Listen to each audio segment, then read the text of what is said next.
Boa noite a todos, irmãos.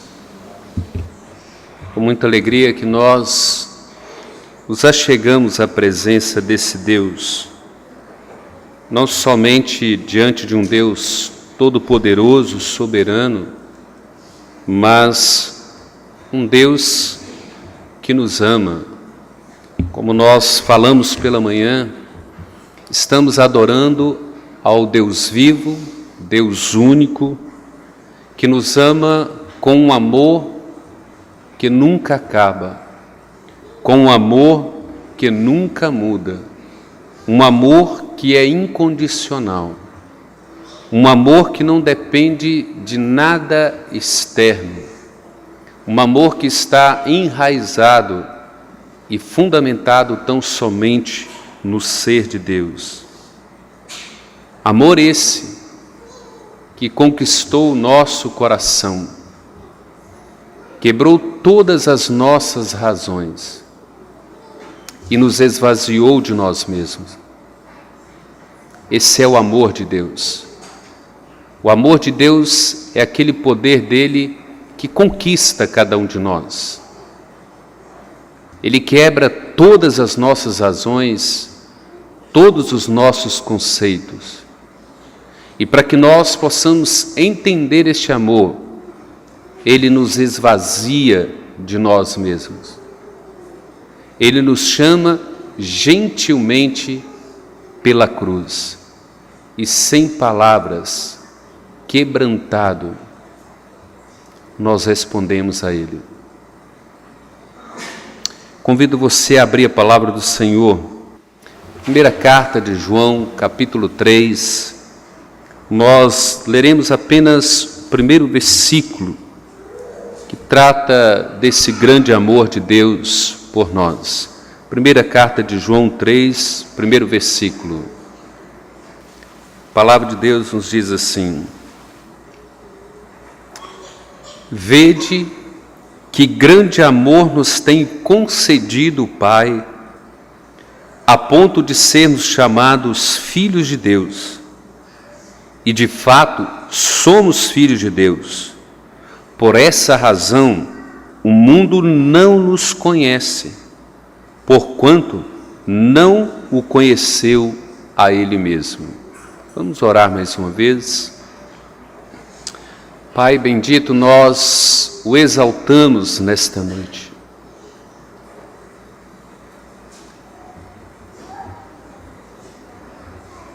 Te exaltamos, ó Pai,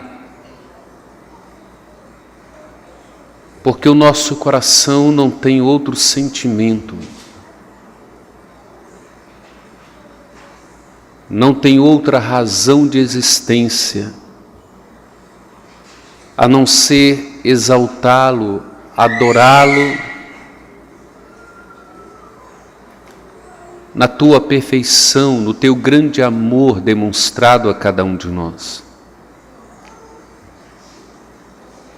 Pai, permita, ó Deus, pela tua graça e pela tua bondade,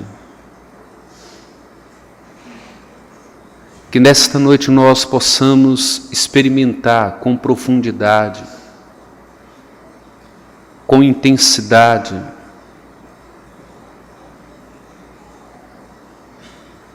o que é o teu amor por nós, ó Pai. Permita, ó Pai, permita que possamos experimentar isso na prática, uma experiência real e espiritual com o Senhor Jesus Cristo, na tua palavra. Derrama sobre nós, ó Deus, a tua unção, a tua intrepidez, a tua ousadia, o teu poder,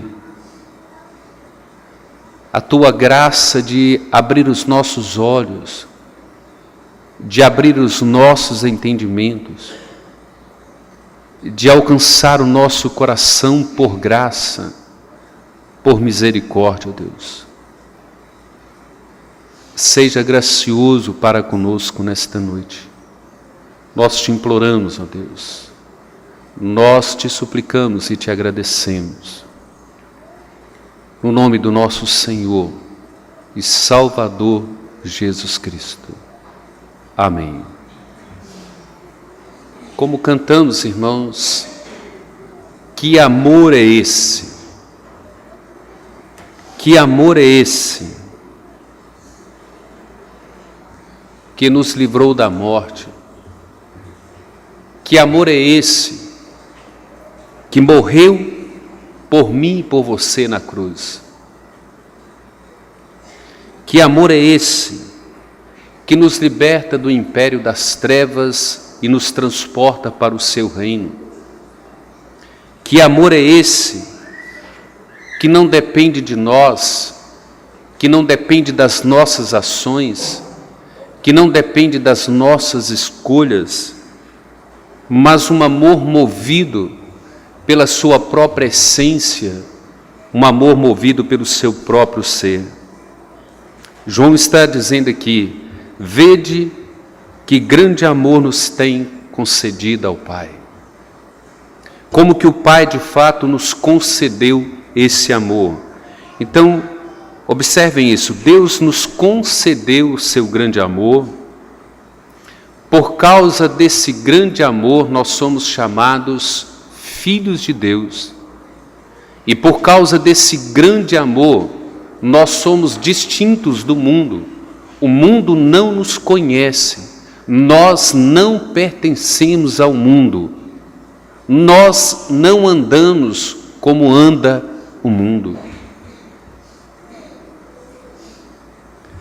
Nós temos aqui alguns pontos, irmãos, algumas verdades, alguns fundamentos para que a gente trabalhe nesta noite sobre essa temática de contemplar o grande amor de Deus que Ele nos concede, de modo que Ele nos chama de filhos, de modo que Ele nos torna completamente separados, distintos do mundo.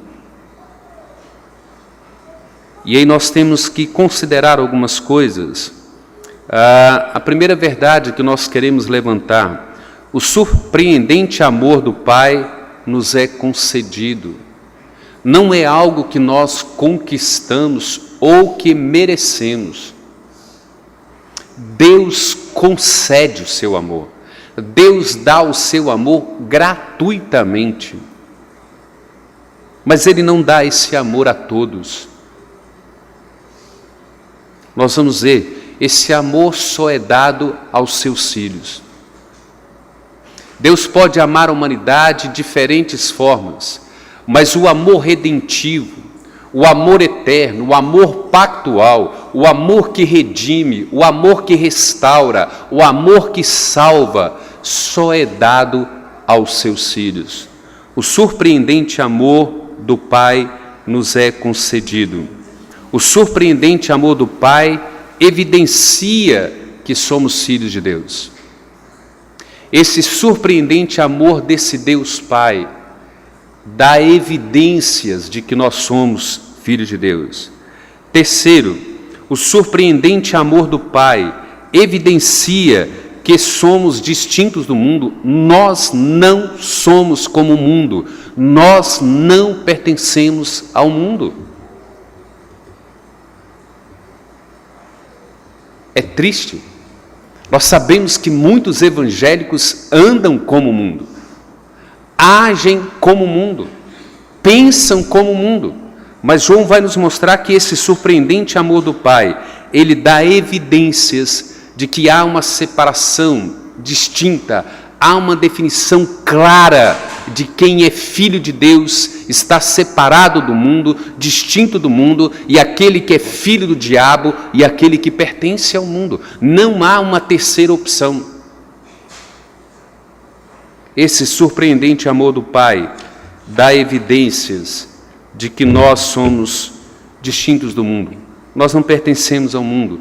Nós não nos parecemos com o mundo, nós não andamos como anda o mundo, nós não nos portamos como porta o mundo, como o mundo vive, como o mundo demonstra as suas ações e as suas atitudes.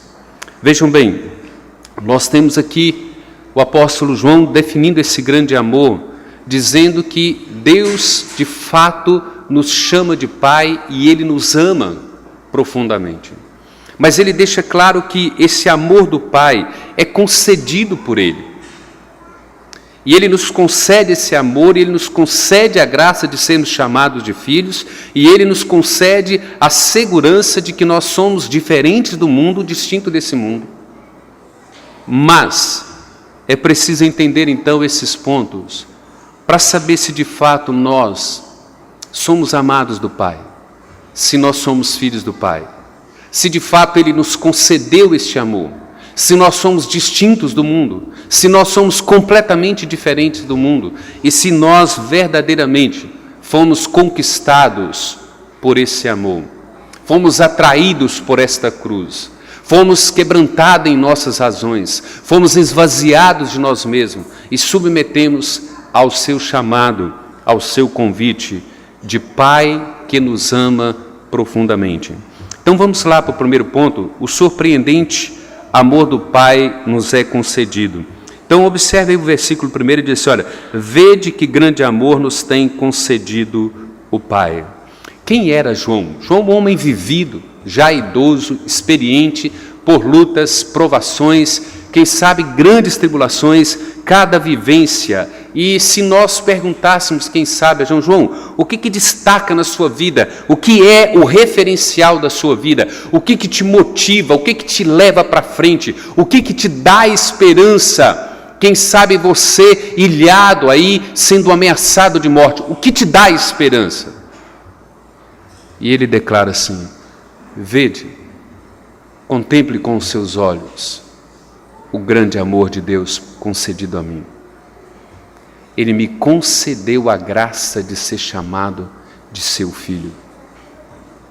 E ele disse para mim que eu não sou do mundo, que eu não pertenço ao mundo e que eu sou distinto do mundo.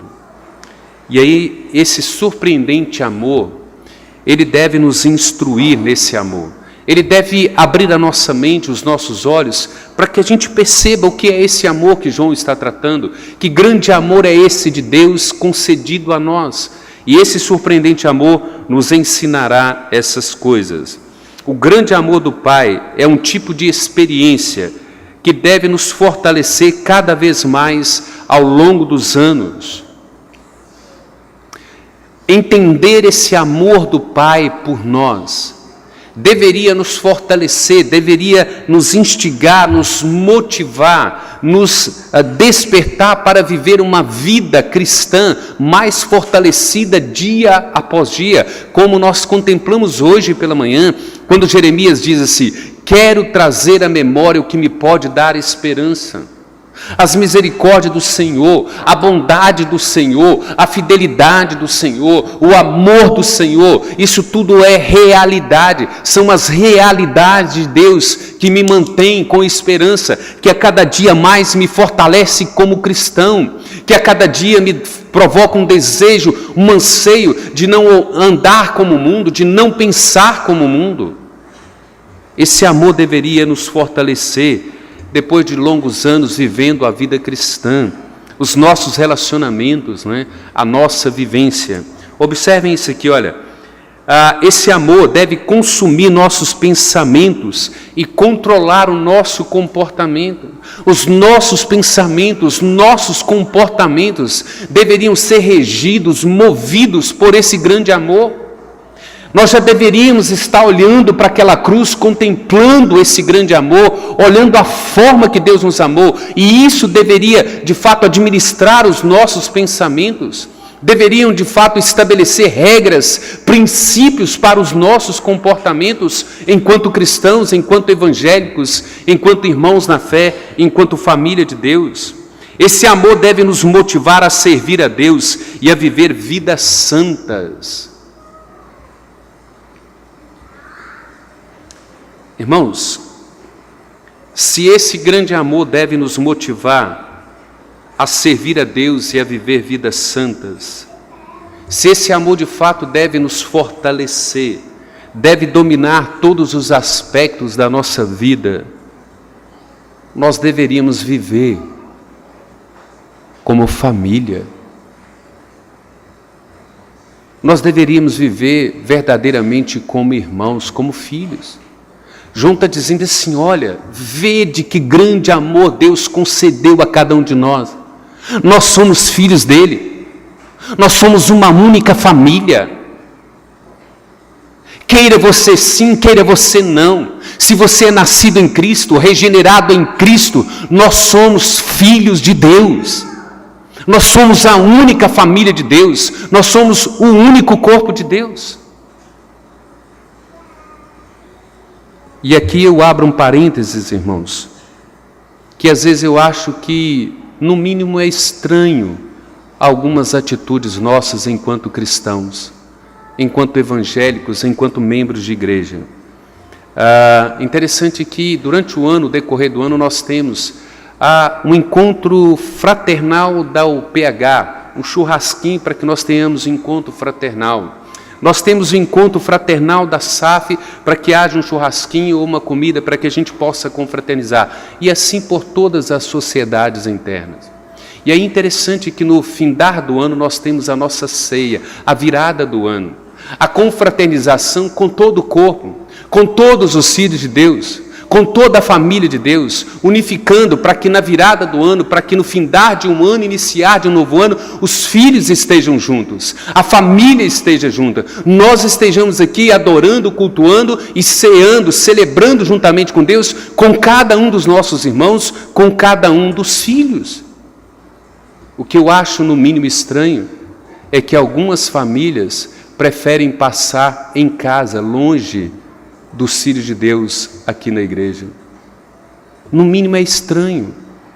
No mínimo é estranho.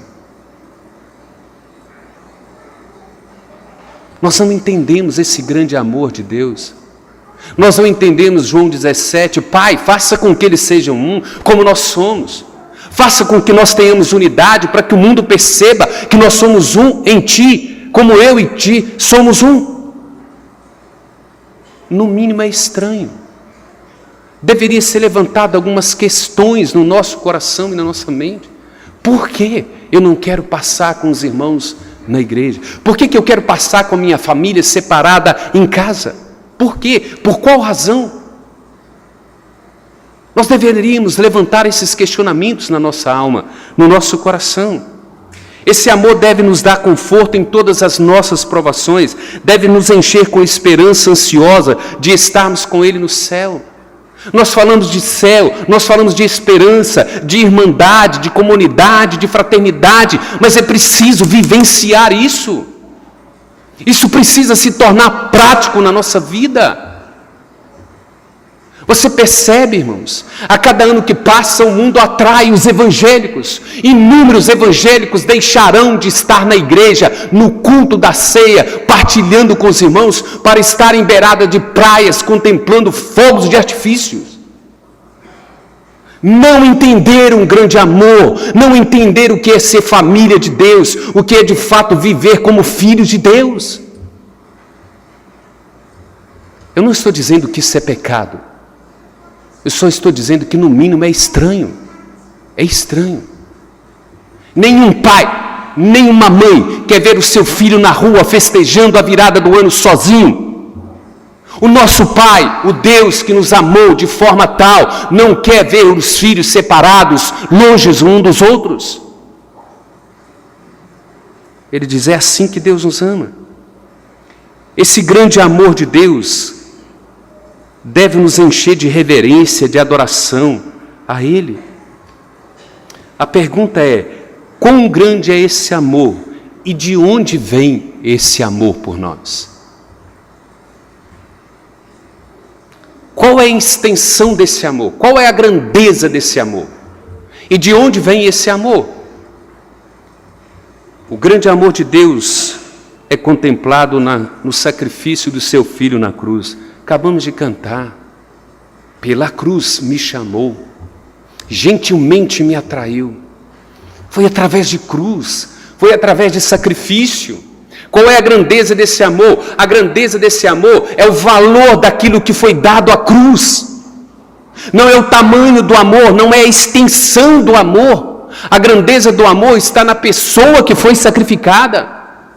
A grandeza do amor está no valor, na preciosidade do Filho. Pedro escreve isso claramente na sua primeira carta, no versículo 18. Vocês não foram comprados por pedra preciosa, ouro ou prata, nem todo o ouro do mundo, nem todas as pedras preciosas do mundo, nem toda a prata do mundo poderia nos comprar do império das trevas, mas o seu Filho amado nos comprou com seu sangue precioso. Essa é a grandeza do amor. É de lá que procede esse amor, de onde vem esse amor por nós. Nós nunca vamos entender o valor do amor se nós não entendemos o valor do Filho, a preciosidade do Filho. Nós somos filhos de Deus por causa desse amor. O fundamento de toda a vida cristã vigora, de forma feliz quando nós entendemos esse amor. Foi dito aqui na liturgia, Deus prova o seu próprio amor para conosco, pelo fato de ter Cristo morrido por nós, sendo nós pecadores, sendo nós enfermos na carne, sendo nós miseráveis, ovelhas desgarradas, orgulhosas, soberbas e presunçosas. Ele nos amou em Cristo Jesus. Paulo nos ensina isso em Romanos 8:32. Aquele que não poupou o seu único filho, antes o entregou por nós, abriu mão dele, para demonstrar o seu amor. Efésios nos ensina isso. Mas Deus, por causa da sua muita misericórdia, Ele nos amou e nos deu vida juntamente com Cristo. É de lá que procede, da cruz, procede do coração do Pai, procede do Pai abrir o coração e abrir mão do único filho que tem, para demonstrar o quanto Ele nos ama, o quanto de fato Ele nos quer como filhos, do como Ele nos trata como filhos dEle. Então Ele diz assim, olha, vede que grande amor nos tem concedido. Essa expressão concedido aponta para o fato de que o amor de Deus não é conquistado, não é merecido. Nenhum de nós é capaz de optar por esse amor. Nenhum de nós conquista o amor do Pai.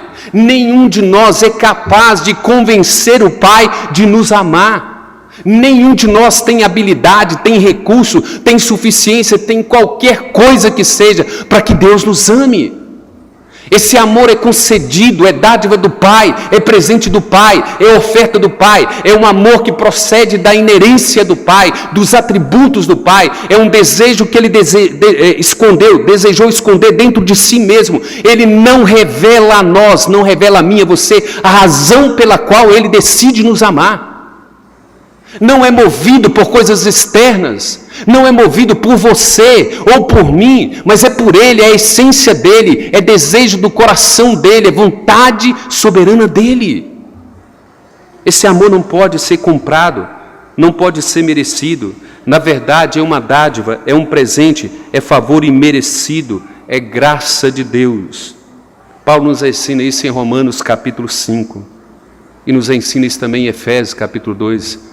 Estando nós mortos em nossos delitos e pecados, Ele nos deu vida e pela graça sois salvos. Mediante a fé, isto não vem de vós, é dom de Deus, para que você não se glorie ou se vanglorie. Procede do Pai. Tudo que você pode fazer diante desse amor que João está dizendo, é recebê-lo. É olhar para a cruz e entender a sua miséria, a sua condenação, e entender a razão como Ele amou. Entender a razão pela qual Ele amou porque Ele quis amar, Ele prometeu me amar a si mesmo, Ele prometeu para Ele, Ele jurou a Ele, Ele fez uma promessa com Ele, com Pai, Filho e Espírito Santo, que me amaria, e eu olho para a cruz e consigo entender isso, e eu recebo isso de graça, eu descanso nisso, eu confio nisso, eu dependo tão somente dessa ação graciosa de Deus, para que eu seja amado por Ele, e eu creio naquilo que Ele fez por mim. O orgulho é um dos maiores fatores que nos impede de receber essa graça, de experimentar esse amor em Cristo.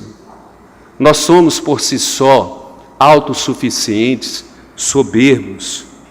Não queremos nos humilhar diante do Pai e dizer assim, Pai, é graça, é favor, eu não mereço, eu não posso, eu não tenho como conquistar. Eu sou um vermezinho de Jacó e o Senhor decidiu me amar. Você deve reconhecer que é um pecador e que você nada pode fazer para merecer ou conquistar, mas você pode crer Você pode, diante do que Deus te oferece nessa noite, acreditar no que a Escritura diz. Vede que grande amor nos tem concedido o Pai. Ele te concede isso gratuitamente, de forma graciosa, de forma generosa. Segunda verdade, irmãos, o surpreendente amor do Pai evidencia de que nós somos filhos de Deus. João está dizendo assim: vede que grande amor nos tem concedido ao Pai, a ponto de sermos chamados filhos de Deus. Nós somos filhos de Deus. A ideia é, nós não temos apenas um título de que nós somos filhos de Deus. Nós somos verdadeiramente filhos de Deus. E é isso que João quer nos ensinar. Ele diz assim, olha, para você experimentar o amor de Deus, para você experimentar a realidade de que você é filho de Deus, é necessário você nascer do poder de Deus, nascer do Espírito, ser regenerado, experimentar um novo nascimento, para que de fato você seja evidenciado como um filho de Deus. Deus, pelo seu poder, promove o nosso novo nascimento. Nós podemos ver isso em João capítulo 3, do versículo 1 ao versículo 8, quando Jesus está ali naquele diálogo com Nicodemos, ensinando a Nicodemos a respeito desse novo nascimento, dizendo a Nicodemos: importa-vos nascer de novo, Nicodemos. Se você não nascer de novo, você não verá o reino de Deus. E ele está trazendo à mente de Nicodemos a realidade de Ezequiel capítulo 36, do versículo 25 ao versículo 27, quando ele diz assim para Israel: eu vou derramar água pura sobre vós, eu vou purificar o vosso coração, eu vou arrancar o vosso coração de pedra e darei um coração de carne, eu vou colocar os meus mandamentos dentro de vocês, eu colocarei o meu espírito dentro de vocês e eu farei com que vocês me obedeçam. Esse é o novo nascimento, essa é a evidência de que nós vamos experimentar a realidade desse amor, de que nós somos filhos de Deus. Pedro, na sua primeira carta, primeiro capítulo, versículo 3, ele vai louvar a Deus e dizer: bendito Deus e Pai de nosso Senhor Jesus Cristo, que nos regenerou para uma viva esperança em Cristo Jesus, uma herança que não se corrompe, sem mácula, sem mancha, que não envelhece, que não acaba. Ele nos trouxe a vida para que possamos experimentar esse amor, essa vivência como filhos dele. João vai nos ensinar que nós nos tornamos participantes da natureza divina, conforme a segunda carta de Pedro, primeiro capítulo, versículo 4, ele diz que nos foram doadas todas as preciosas promessas de Deus, para que nós possamos nos tornar participantes da vida divina, da natureza divina. Ele está dizendo assim: nós não temos apenas o título de que somos filhos de Deus, verdadeiramente nós somos filhos de Deus. Tornar-se um cristão não é uma questão de força ou de vontade humana, mas do poder de Deus. Lembra primeiro capítulo do Evangelho de João, a partir do versículo 11. Evangelho de João, capítulo 1, versículo 11 em diante, diz assim: ele veio para os seus, mas os seus não o receberam. Mas todos quantos o receberam, deu-lhes o poder de serem feitos filhos de Deus. E ele conclui: a saber, os quais não nasceram da carne, nem da vontade do sangue, nem da vontade do homem, mas nasceram da vontade de Deus. E aqui, irmãos, eu quero destacar aqui, quem sabe, talvez polemizar alguma coisa aqui para a gente entender. Observem isso. Nós não nos tornamos filhos de Deus porque Ele nos amou. Ele nos amou porque nós somos filhos dele. Isso faz muita diferença. Nós não nos tornamos filhos de Deus porque Ele nos amou na cruz do Calvário. A verdade teológica é: Ele nos amou na cruz do Calvário porque nós somos filhos dele.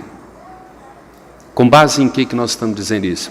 Efésios, primeiro capítulo, versículo 4 e versículo 5. O texto diz assim: e Ele nos escolheu antes da fundação do mundo, para sermos santos e irrepreensíveis e em amor nos predestinou para a adoção de filhos em Cristo Jesus. Ele fez isso na eternidade. Ele nos elegeu, nos escolheu, nos adotou como filhos em Cristo na eternidade. Porque Ele nos elegeu na eternidade, porque Ele nos predestinou para a adoção de filhos na eternidade, agora Ele nos ama na cruz. Agora Ele demonstra o seu grande amor, determinado na eternidade.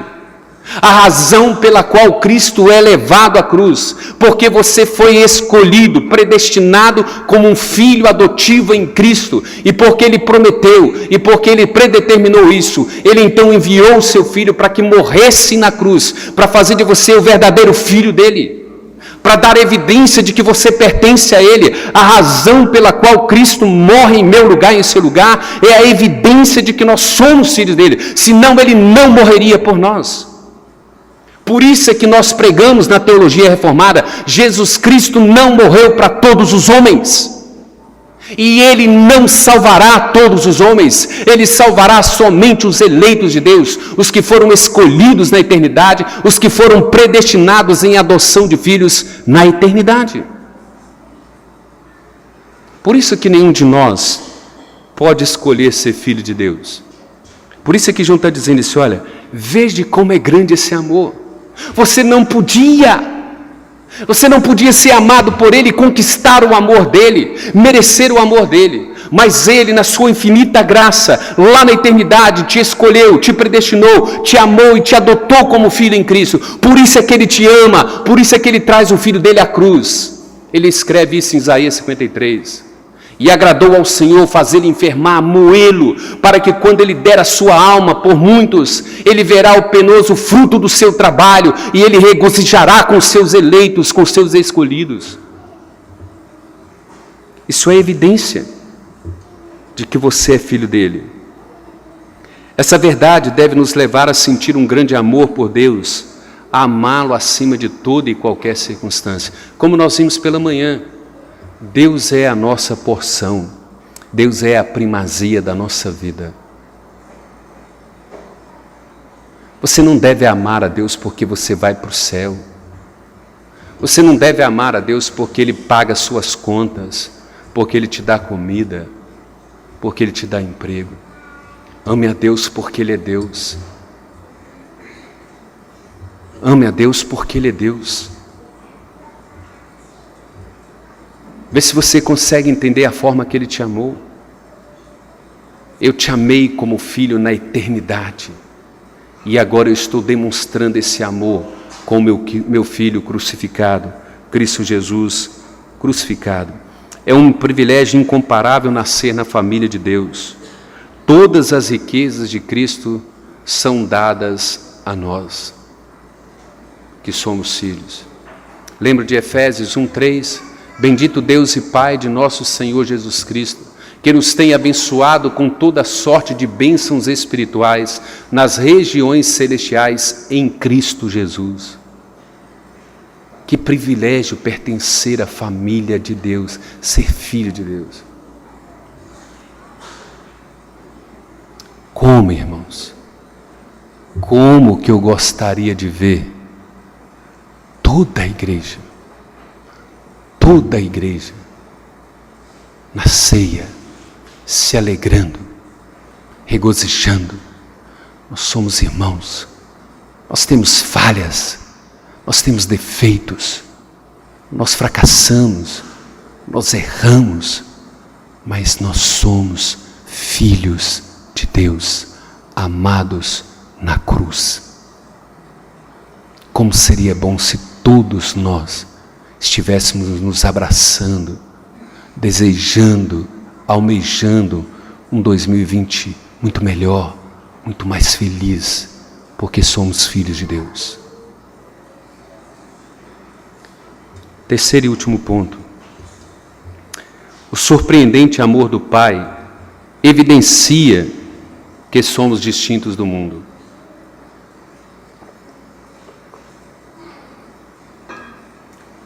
Observe, irmãos, a grande tragédia destes que estão no mundo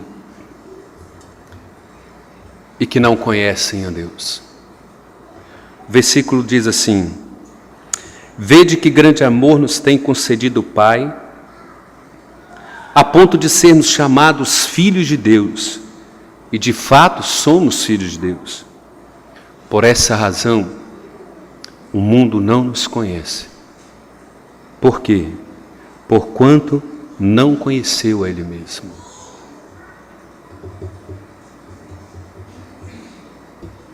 Quando eu digo isso, irmãos, e eu digo isso com tristeza de coração,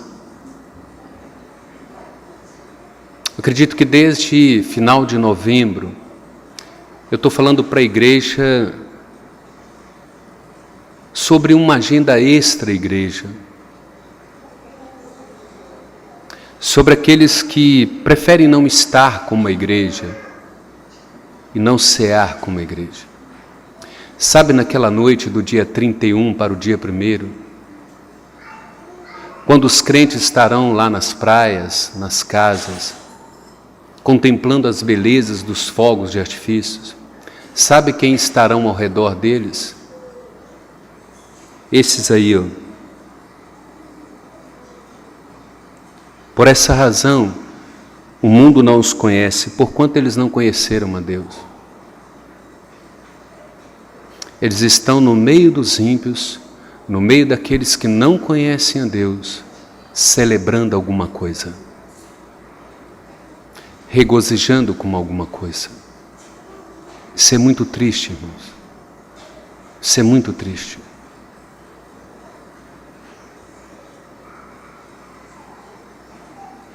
Isso deve nos levar a refletir, a pensar, no mínimo a pensar. Quem sabe o reverendo Jorge está errado?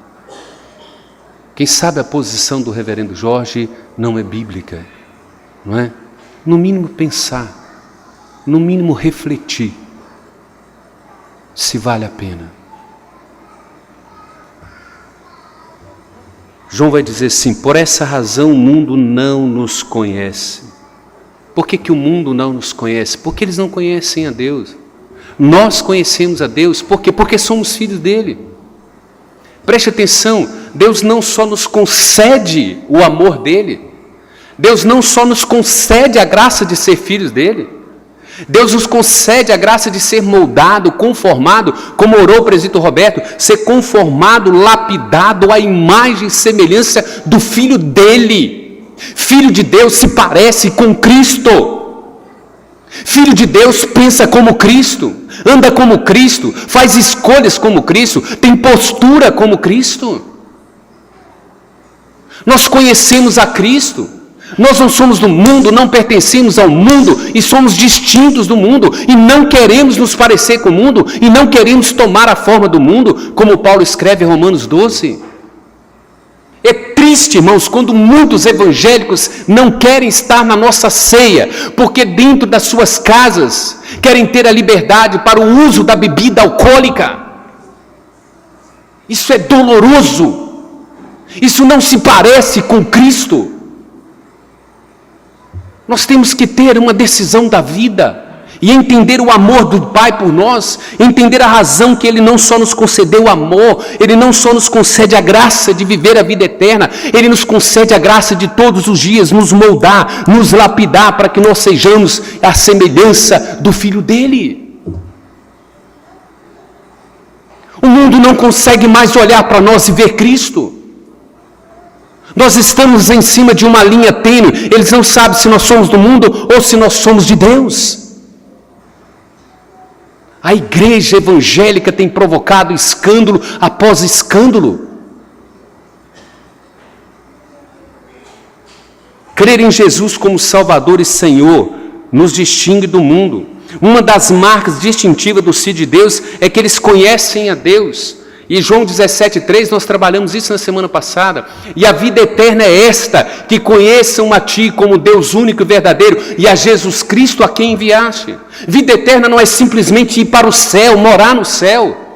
Vida eterna é conhecer o Pai, é conhecer o Filho, é conhecer o Espírito. Qual é a proposta do Pai? Qual é a proposta do Filho? Qual é a proposta do Espírito Santo? E nós falamos assim, olha, a marca distintiva é daquele que crê em Jesus, é daquele que conhece a Deus. E eu pergunto assim, o que é que nos distingue do mundo? O que é que tem distinguido a sua vida do mundo? Porque você vem à igreja. E muitos ímpios estão vindo à igreja. Muitos evangélicos estão vindo à igreja e saem da igreja e partem para os motéis para terem vida sexual fora do casamento. Muitos evangélicos estão se prostituindo na internet. Muitos evangélicos estão vivendo vida de mentira. E qual é a marca que nos distingue do mundo? O que faz diferença na nossa vida? João está dizendo, esse Jesus veio para os seus, mas os seus não o receberam. Eles não conhecem a Deus. Eles não sabem.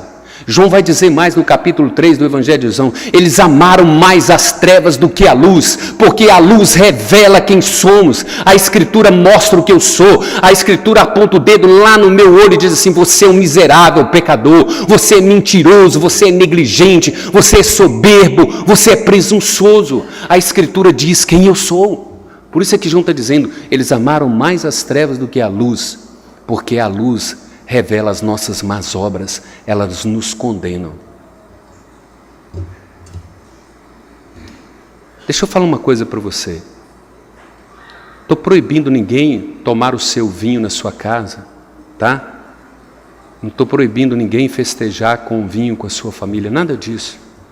O que eu estou dizendo é que o 31 é um dia singular. A virada do ano é um dia singular. Você pode festejar com sua família todos os demais dias. Você pode se unir todos os dias com a sua família. O que eu estou dizendo é que esse dia 31 deveria ter uma primazia da igreja, um amor pela igreja. A igreja deveria desejar isso e almejar isso. João vai dizer assim, olha, o próprio Deus que nos amou, nós vimos hoje pela manhã, o Deus que nos ama com um amor que não acaba, com um amor que não muda, com um amor que é incondicional, Ele nos leva para cativeiro, Ele nos leva para Babilônia, Ele nos leva para fornalha e para cova. E aí o capítulo 3, versículo 10, João fala assim, olha, vejam a distinção que o próprio Deus faz. Olha como que Ele distingue, Ele vai definir quem de fato é filho de Deus e quem não é. Atente aí para o versículo 9 e versículo 10 do capítulo 3. João vai dizer assim, todo aquele que é nascido de Deus, primeiramente, olha, é preciso ser nascido de Deus, não vive na prática do pecado, o que permanece nele é a divina semente. Ora, esse não pode viver pecando. Por que ele não pode viver pecando? Porque ele é nascido de Deus. É esse que João está dizendo, vede que grande amor o Pai te concedeu, você é filho dele. Ele predestinou você como filho lá na eternidade em Cristo. Você é nascido dele, ele te amou com amor eterno. Agora olhe para o versículo 10. Nisto são manifestos os filhos de Deus e os filhos do diabo. João é curto e grosso. Vocês querem saber quem são os filhos de Deus e quem são os filhos do diabo? Ele está dizendo, olha, nisto são manifestos os filhos de Deus e os filhos do diabo. Todo aquele que não pratica justiça não procede de Deus, nem aquele que não ama a seu irmão. Filhos de Deus precisam aprender a se amarem. Deus nunca disse assim, ame somente os filhos perfeitos. Vocês são pais. Vocês só amam os filhos que são perfeitos, não é isso? Os filhos seus que não são perfeitos, vocês rejeitam, vocês jogam no ninho para a onça comer. É assim? Diz, filhos de Deus se amam. Filhos de Deus foram chamados para amar, para viver como filhos de Deus. Você não deve esperar ser popular aos olhos do mundo e obter a aprovação do mundo. Você é completamente diferente. Perguntas.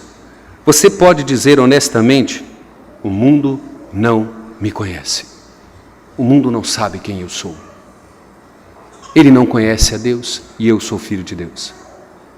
Segundo, você pode dizer realmente, eu sou um estranho nesse mundo. Eles me acham um ET. Eles me acham muito estranho. Eu não compartilho com eles. É só você ler a primeira carta de Pedro, capítulo 4, do versículo 3 até o 4. Ele diz assim: eles vão odiar vocês, porque eles acham vocês estranhos. Vocês não fazem o que eles fazem. Vocês não falam mesmo os palavrões que eles. Vocês não se corrompem como eles. Vocês não vivem a vida que eles vivem. Vocês não praticam umas coisas que eles praticam. Eles vão chamar vocês de estranho. Vocês são estranhos no mundo. É isso que João vai dizer. Você pode, ou melhor, se você não puder responder essas perguntas, é melhor você examinar a si mesmo à luz das Escrituras. Olhar para as Escrituras e perguntar ao Deus Pai: o Senhor já me concedeu esse grande amor? De fato eu sou filho do Senhor? Porque não tem outra opção, irmãos. João foi curto e grosso aqui, 3:10. Aqui se manifesta quem é filho de Deus, e aqui se manifesta quem é filho do diabo. Não tem um terceiro pai. Ou somos filhos de Deus, ou somos filhos do diabo. Não tem terceira opção. Quais são as implicações e aplicações para nós, irmão? Primeira implicação: o grande amor do Pai nos é concedido. Preste atenção nisso. Não é você não escolheu, você não pode. Ele está dizendo assim: eu decidi te amar. Eu decidi te escolher, lá na eternidade. O grande amor do Pai nos é concedido. O grande amor do Pai evidencia de que nós somos filhos dele. O grande amor do Pai nos evidencia de que nós somos distintos do mundo. Nós não nos parecemos com o mundo. Nós não copiamos o mundo. E nós não nos agradamos no mundo. Nós não queremos ser igual ao mundo. Nós não queremos imitar o mundo. Nós não queremos fazer as coisas que o mundo faz. Nós somos diferentes. Nós somos distintos. Nós temos meta. Nós temos alvo. Nós temos princípio. Nós temos vida santa. Segunda implicação: você não pode conquistar esse amor. Você não pode se tornar um filho de Deus. Você não pode ser distinto do mundo, diferente do mundo, por conta própria. Você não pode. Coloque isso na sua cabeça: eu não posso. Eu não posso. Eu não tenho mérito. Não tenho como conseguir essas coisas. Qual é a solução então para nós? Qual que é a aplicação para nós? A aplicação é: você pode confiar que Ele fez tudo isso por você em Cristo. Você deve esvaziar de todos os seus orgulhos, de todos os seus recursos e descansar nesse amor pleno e suficiente. Como? Creia que Deus te concedeu Cristo Jesus como Redentor. Creia que Deus o tem como filho. Creia que Deus fez de você completamente distinto e diferente do mundo. Creia na obra redentora de Cristo. Descanse naquilo que Deus fez por você na cruz do Calvário. Entenda que Ele te amou. Entenda que você é filho dEle. E entenda que você é diferente do mundo. Vamos curvar as nossas cabeças e vamos orar. Amado Deus, imerecida graça, Pai, o Senhor nos concedeu. Como nós imploramos a Ti no início, Deus, desvenda os nossos olhos, ó Pai. Abra o nosso entendimento, quebranta o nosso coração. Não é porque fazíamos o errado até o presente momento que nós não podemos mudar, ó Deus. Que nós não podemos ser corrigidos pelo Senhor. Nós pedimos ao Senhor que tire do nosso coração qualquer tipo de legalismo, qualquer tipo de religiosidade, mas clamamos a Ti, ó Deus, por uma vida santa como filhos do Senhor. os padrões sejam estabelecidos pela sua própria Escritura, ó Pai. Não pelos nossos conceitos, não pelos usos e costumes, não pelas praxes do mundo, mas tão somente pela Tua Palavra. Nos educa, ó Pai, nos corrige, para que tenhamos uma vida de filhos de Deus, amados, separados, comprados com o precioso sangue do Teu Filho. Nós não queremos, ó Pai, imitar o mundo, não queremos ser igual ao mundo. Nós desejamos, ó Deus, vindo do Teu trono de graça, ser completamente distinto do mundo. Nós queremos ter uma marca distintiva no nosso coração, a cruz do Senhor Jesus Cristo. Derrama sobre nós a Tua graça, ó Pai. Transforma as nossas ações, as nossas atitudes, os nossos pensamentos, as nossas palavras, nos conformando à imagem e semelhança do Teu Filho. Derrama sobre nós a Tua graça, Pai. Derrama sobre nós o Teu favor. Estende a Tua mão de misericórdia sobre a vida de cada pessoa que nos visita nesta noite. Acolhe os nossos visitantes com Teu amor, com Teu carinho, Pai. E nos ajude a dar a eles atenção devida, acolhê-los entre nós. Abençoa a nossa igreja, santifica a nossa igreja. Nos leve em paz, ó Deus, para os nossos lares, guardados e protegidos pelo Senhor. Nós oramos agradecidos. Nós Te suplicamos, ó Pai. No nome precioso do nosso Senhor e Salvador Jesus Cristo. Amém, ó Pai. E que a graça de nosso Senhor e Salvador Jesus Cristo, que o amor do nosso Deus eterno e poderoso Pai, que a comunhão e a consolação do Espírito Santo seja com todos vós e com todo o povo de Deus espalhado sobre a face da terra, agora e para todos sempre. Amém.